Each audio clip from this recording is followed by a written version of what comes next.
All right. Thank you so much, Matteo. No worries. It's a pleasure to do this. All right, let's kick it off. So would you like to start with some information about your personal background and then how Dozer got started?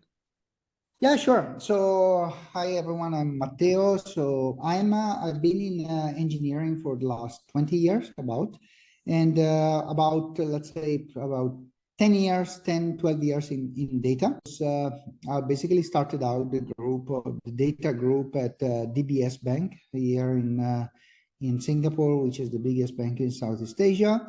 And right before starting Dozer, I was leading the Asia Pacific data engineering group for Goldman Sachs. Really quick intro about myself. That's lovely. Thank you so much. And I reckon you experienced problems on the job that Dozer is looking to solve today. So if you could quickly tell us about how that has looked like so far. Yeah. So Dozer came from a personal experience of myself and my co-founder Vivek as well. Primarily Dozer solves the issue of serving data very efficiently.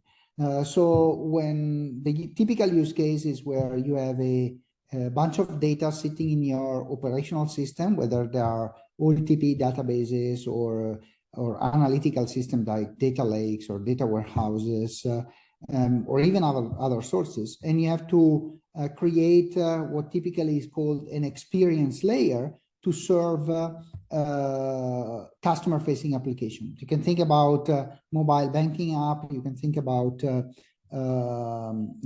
telco app where, let's say, for example, when you log into, a typical example is when you log into your mobile app, in your bank mobile app, you get an overview of all your accounts. This information usually sits in different backend system, and you need an efficient way of aggregating this data and serving it. We went through in DBS by building a complete API infrastructure, and that was a pain actually, because you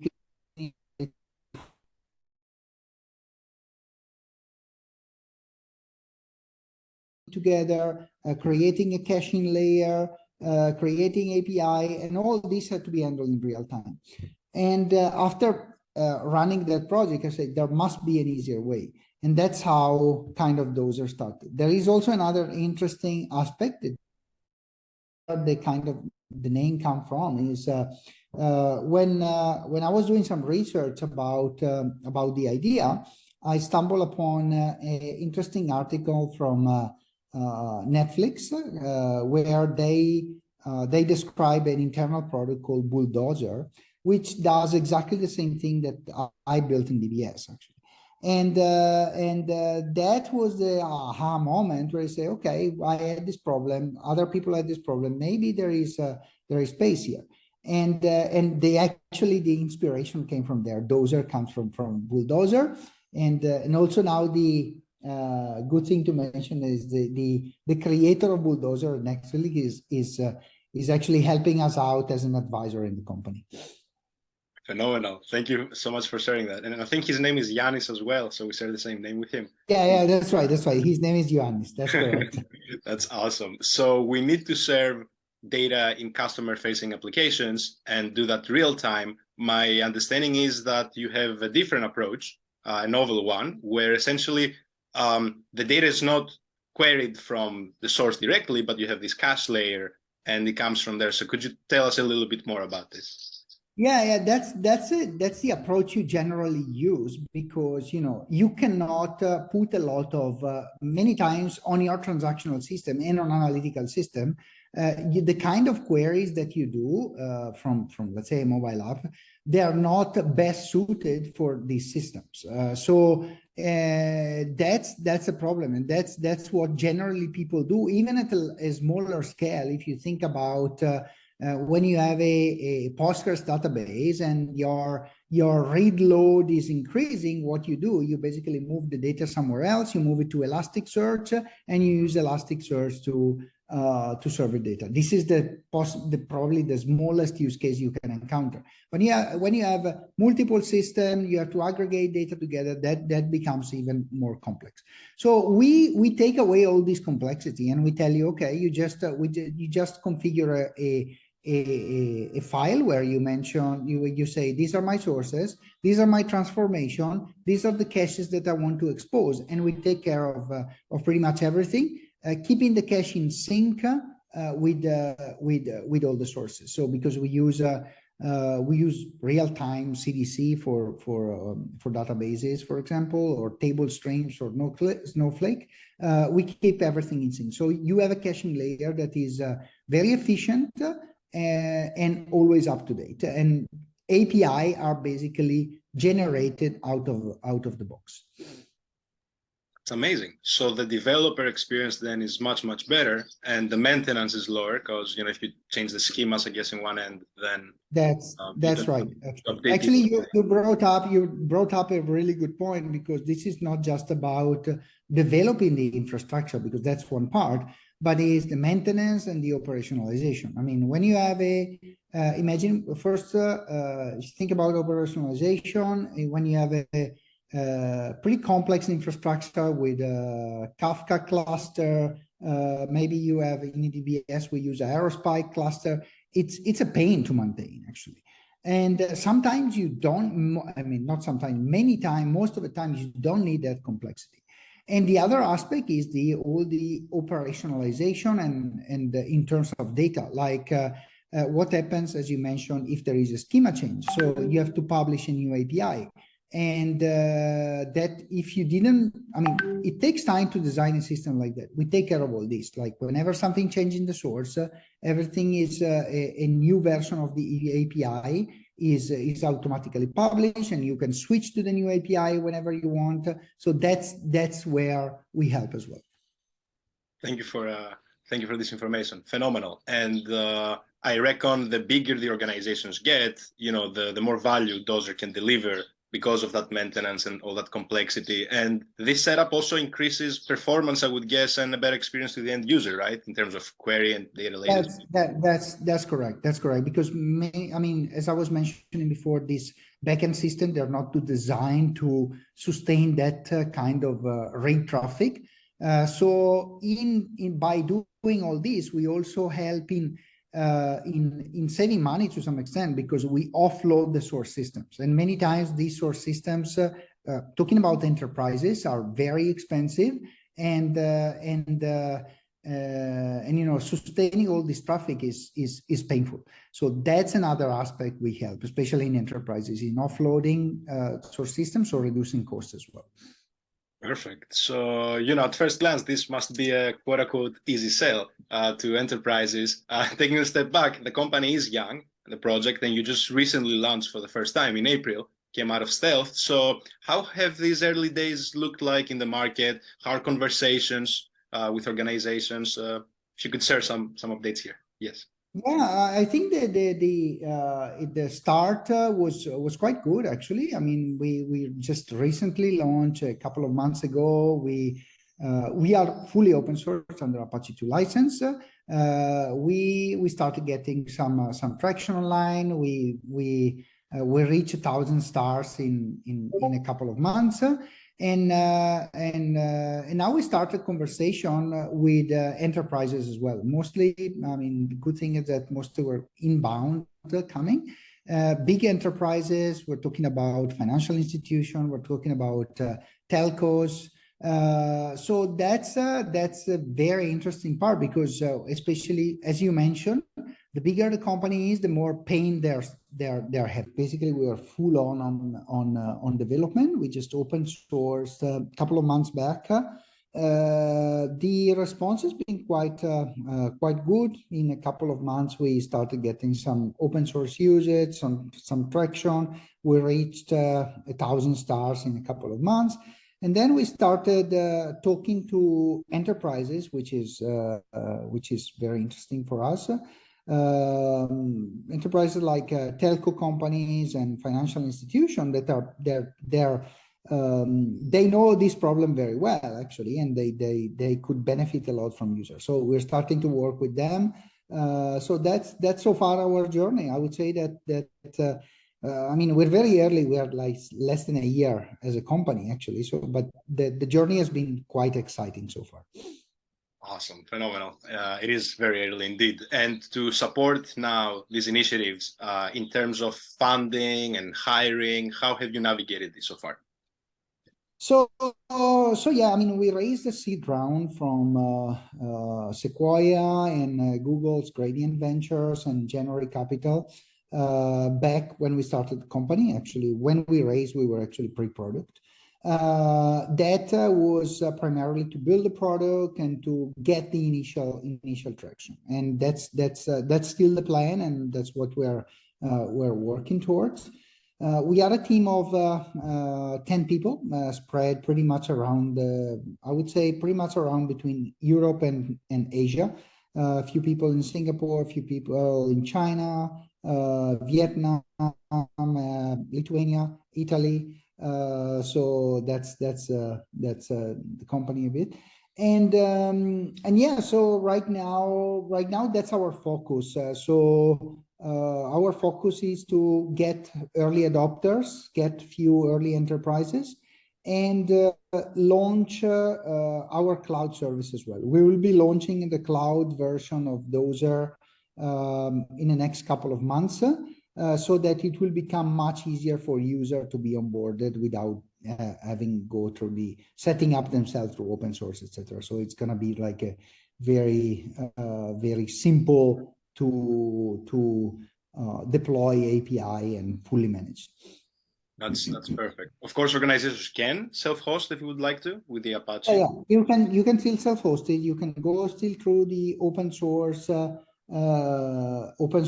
as well. Obviously, if you do that, the maintenance, which is painful here, is up to the user, and that's where we want to help in the cloud version. It's like no pain at all. You just write your configuration file and that's it.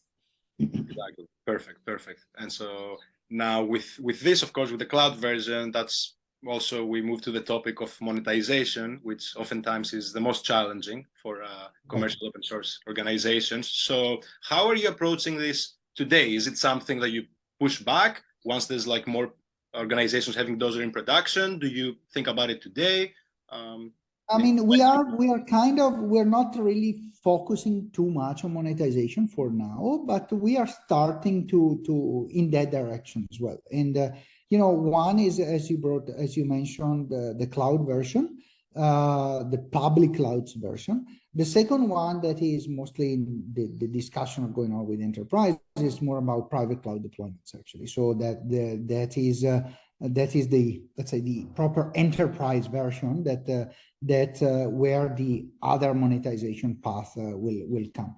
It will still fall under the cloud umbrella, but they are much more complex deployment. They are going to be in the private cloud of the enterprise, so it's a different kind of deployment. So that's the obviously we don't want to take up too much in the beginning because we are a small team. So supporting enterprises it can be quite time consuming, actually. So we just want to take a few enterprises use case partners, actually, to work with and start the cloud offering. That's our goal for now. That is great. That is great. And a lot of founders I've heard over and over again. Sometimes they get a little too much into the territory of building custom solutions for some of their first customers, design partners, and a lot of them are wary. Are we going a little too deep into this? Do more people have the exact same needs? How are you navigating this? Again, a challenging aspect. And do you ever hope to offer support? Yeah. So I must say that one is the fact that we have a strong conviction and a strong understanding of the problem that we are solving. So we know that very well the space, we know very well the pain and how to solve it.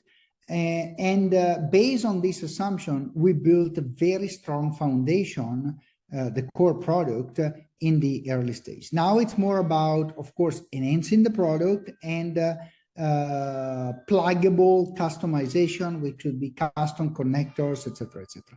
And that's how we approach it. I mean, like the core product doesn't change. We know what is it and what problem it solves. Obviously, when you go to an enterprise, there are customization in terms of like different connectors, etc. But so far, it's been quite good actually, because it's not that we're going in with a vague idea. It's very clear what we do, and yeah, maybe there are some additional functionalities to implement, which are going to be part of the core product as well, or some custom connectors, which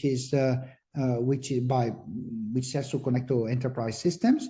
But so far has been, I mean, we are still very good on our path to the initial product idea. Awesome. And in terms of both the adoption and further development of the project, what would you say is the biggest superpower you're experiencing from being an open source project? From being an open source is the ability. I strongly believe, our product, I would say, is a product that is companies that benefit from our product are mostly companies that are growing companies. I would say that they start to have scaling problems. They are experiencing this pain. So definitely we don't see it. It can be used by individual developers as well, but the most value it's provided when companies start to scale. The good thing about open source is that I believe, because I've experienced myself, even in big companies, that now the decision makers are fundamentally the engineers or engineering lead. And it doesn't work anymore to go to the CIO or the CTO of a big company and propose a solution. At the end of the day, it always boils down to the engineering team and the engineer taking the decision. And that's our bottom-up approach. So try the product. If you like it, you can bring in the company. And this is something that I experienced myself. I mean, most of the product in DBS were brought in not because of a decision that was taken by the CIO, but it was like some engineering member that say, okay, this is a nice product, let's try it out, and then it suddenly became an enterprise-wide product, and that's where we believe our product can fit very well, and that's the reason of being open source, and that's the reason of having all this open source motion, even if we are targeting enterprises. This is super insightful. Thank you for sharing it. And it was actually my question right after, which is, who are you exactly discussing with and how does the adoption look like? And my understanding is today teams for building these, real-time data processing abilities and serving these kind of applications to users, like this product team, this data engineering teams, they work together. It's not like one developer can do it, but now one developer can do it. It's a unified. That's exactly the case, because especially in bigger companies, you have a data team, and that a data team has all these tools and processes and governance, etc. And let's say you are a product engineer and you need to integrate some data into your mobile app or web app, and the data is sitting in various source system, analytical system, etc. Then you have to interact with the data team, and if you have to build pipelines there, you're subject to the limitation of the tools that they use. Getting onboarded there sometimes is not get approvals, governance, etc. We say, let's simplify all this. So I give you a tool that you can use to go end-to-end from your sources, whether the source is a OLTP system, so your transactional system, or even your data lake analytical system, allows you to prepare the data the best way it fits for you, and serve it in the easiest possible way. So it's kind of like bridging the gap between the data world and the product engineering. We're empowering the product engineer to build data products, actually. So that's a philosophy behind those. Perfect. And without having experienced, these pain points on the job myself, just listening to all this, I have to say I'm very bullish on it because it sounds like it provides a lot of value, and there's nothing quite like this out there. These industries that you mentioned, some of them are, more regulated than others, and perhaps, they're more wary of where the data sits and goes through and whatnot. How are you navigating these topics? Yeah, this is the reason why I was mentioning before of our approach of public cloud and private cloud as well. I mean, obviously, many regulated industries are not comfortable in having their data in the public cloud. They have their own private cloud, and that's we are offering as well. So we offer deployments in your own private cloud, so that all data stays with you and it doesn't go anywhere. So that's something we need to offer actually for this kind of enterprises. I know it's very early still, but is there any mistake that maybe you would have rather avoided, or some piece of advice we could share with other founders who are building in similar spaces or targeting similar kind of customers? Are you talking about technical mistakes, or are you talking about in general? Probably, it could be on the product management side, what do we decide to do and how we stagger things, but also on the go-to-market, just anything. I know it's very little time and you were focused on just building. Just curious. Yeah, right. Yeah, on the go-to-market side, maybe, I mean, one thing that probably we could have done earlier was getting out earlier, actually, to getting more feedback, actually.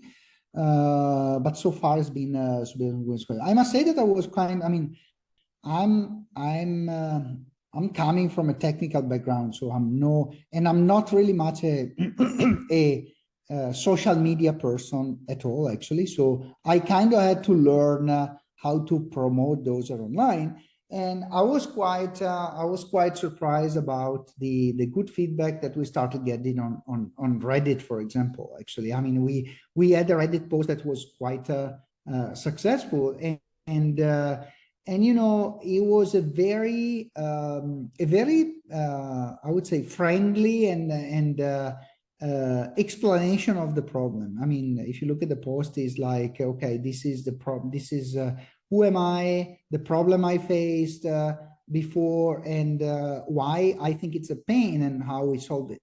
And I basically wrote that post in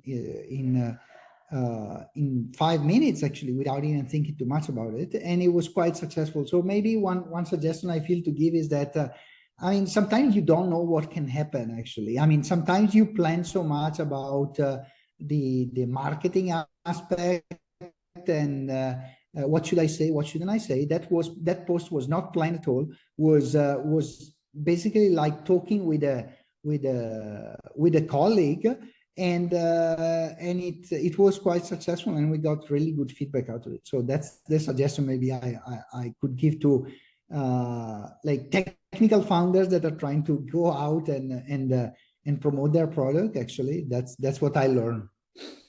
Super useful. Thank you so much for sharing this. I second this, and exactly, make it like you're speaking to an engineer friend, and whether it's Reddit, whether it's Hacker News, and of course, launch early and launch again and again and again, because in a lot of these places, right, there's a chance element. Maybe people didn't see it. Just do it again after a few days, after a few weeks. Absolutely. What's the day-to-day like for you right now in terms of building product, talking to users, or focusing on other parts of the business functions? What does it look like? Yeah, so I mean, obviously, with the evolution of the company, in the beginning, I was focusing on I would say writing code 100% of the time, actually, both me and my co-founders. Now, very good team is in place, and we are shifting obviously more to the go-to-market aspect, actually. So marketing, DevRel, hiring the good people, the right people for the role, and starting to deal with this enterprises and potential customer. That's how we split our time. I say that now I'm focusing more on the go-to-market aspect, actually, marketing. My co-founder is focusing more on the product aspect. That's how we kind of split our time. This is good. This is excellent. Is there any teaser we could give people when it comes to new things coming up, something to look for? Well, if we talk about data space, actually, one strong conviction that I have, actually, and that's part of the philosophy of Dozer, is that you might have noticed also, if you you don't know, you're not into data engineering specifically, how many projects there are implemented in Rust in the data space, actually. And this is a conviction that I have, that data engineering is going to be completely revolutionized by this. Data engineering has been traditionally dominated by JVM-based tools, distributed system, very complex system. You think about Spark, Flink, and I mean, all these ecosystem. Now, with the Rust, more and more projects being implemented,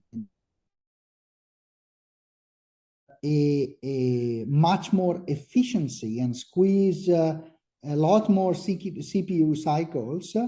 And if you think data is where you need most performance today, actually. And so today it is possible to run on a single machine what required you a cluster before, by using Rust on one side, by leveraging new ARM-based processor, and especially multi-core processors like the Ampere processor. It's a lot is changing, actually, and that's also the philosophy of Dozer. Like, traditionally, when you have to build something like data serving, you have to put up a Kafka cluster, you have to have a distributed key value store or something. Now we say, okay, let's make it much easier. You don't need that complexity. We have the tools that allows you to achieve all this on a single core.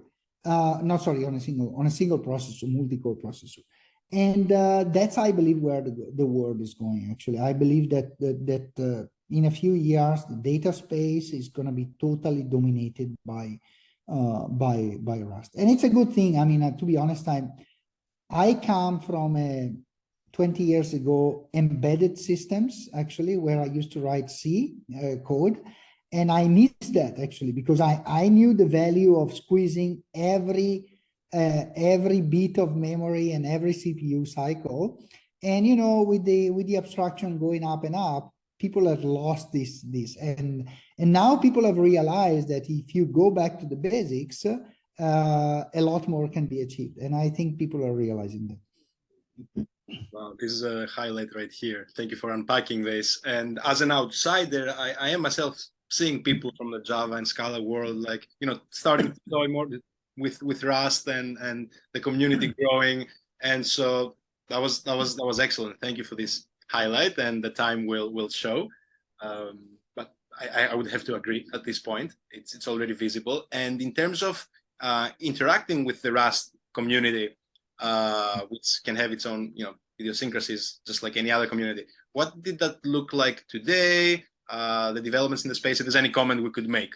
Well, I would say the Rust community is great, actually. I think it's probably the best community I've ever encountered. I mean, I started using Rust quite recently. I mean, yeah, I played around a little bit before Dozer, but Dozer is basically the first real world productionable project that is using Rust that I'm working on. And, in the beginning, especially, I started interacting a lot with the Rust community, and it was amazing. I mean, from the support, the help you get from from their Discord community, to the feedback that we got from the Reddit community in Rust, that was amazing. I must say that I feel that a lot of people in the Rust world are they have a strong conviction about the tool, the programming language. They know the value, and being Rust I would say not so easy language to use. many of the people are very experienced because many of the people are coming from a C++ background, actually, so they know their stuff, actually, and they're usually very helpful. So far, it has been great.